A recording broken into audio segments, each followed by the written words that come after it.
Hani biz aldık? Kaç?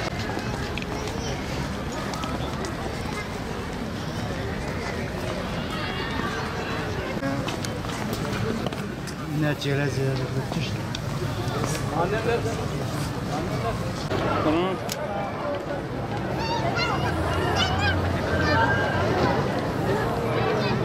Annem Bir Müslüman olarak Amerika zaten Amerika'nın dünyanın yani sana nasıl dünyanın her yerinde hani nerede bir Müslüman varsa o Müslümanı katledilmiş.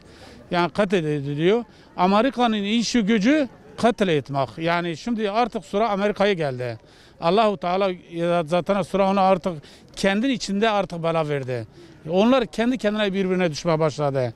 Zaten bu Allah'ın işi. Allah nasıl bu virüs dağıttılar, bir duman olarak dünyaya saldırdı.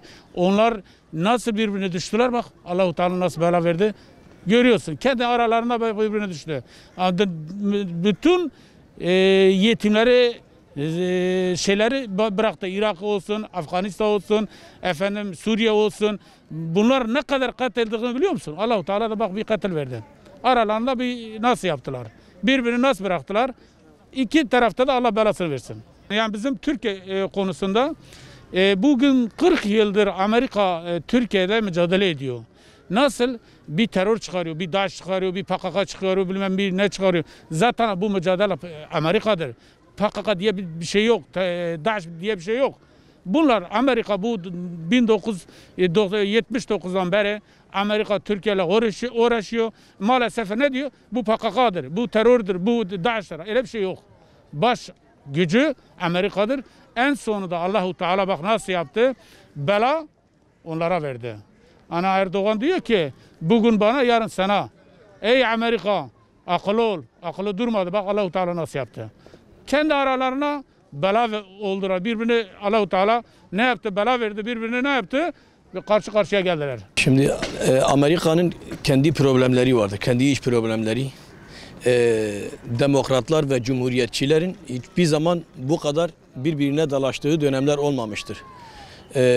Kanımca bu son dönemde daha fazla dünyanın ekonomik nedenlerle sıkışması nedeniyle bu aradaki bu politik siyasal çizgiler aşılmaya başlandığını tahmin ediyorum. O da ekonominin etkisi büyüktür. Şimdi Trump ve Biden'cıların birbirine girişmesi zaten ekonomik kuşkuların ekonomik hakimiyeti sağlamak nedeniyle birbirlerini yediklerini tahmin ediyorum. Tabii bunun dini tarafları da var, siyasi taraf bir Müslümana göre. Bir Müslümana göre bu olay nasıldır, nasıl bakılır bir Müslümana göre? Zaten Kur'an-ı Kerim'de şöyle bir ayet vardır. Diyor ki biz bir zalimin peşine takarız da onlar birbirlerini cezalandırırlar. Öncelikle Amerika'daki saldırı hakkında Biden'ın kazanmasının bence Trump'ın kaybetmesinin tek sebebi ırkçı saldırılar oldu.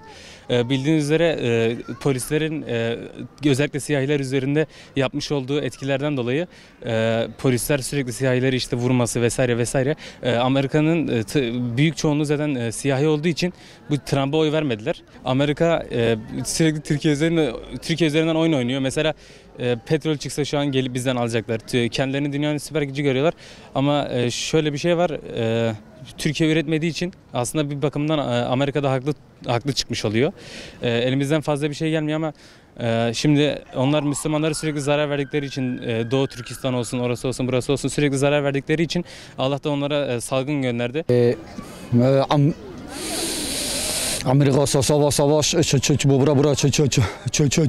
Garasa Türkiye bize korkmuyor Amerika iş korkmuyor Allah'tan korkuyor. Niçin biz baba hatanımız öyle yapıyor. Ne için? Bunun namusumuzdur. Allah bilir. Ne yapacak? Savaş çıkarabilir. Savaş çıkmaz bilir. Müslümanlarımız çok iyidir. Amerika Müslümanlara zulümlük yapıyor. Bugün Amerika'da 4 kişi öldü. Hala da birbirine girişecekler. Amerika diyecek ki gel ben de aşın arkasındayım. Diyecek ki gel ben sağlanayım. Türkiye diyecek gel bana vur. Türkiye o işi yapmıyor ama diyor gel bana vur. Vuracak sonu ne olacak? Ondan sonra zafer Müslümanlar kazanacak.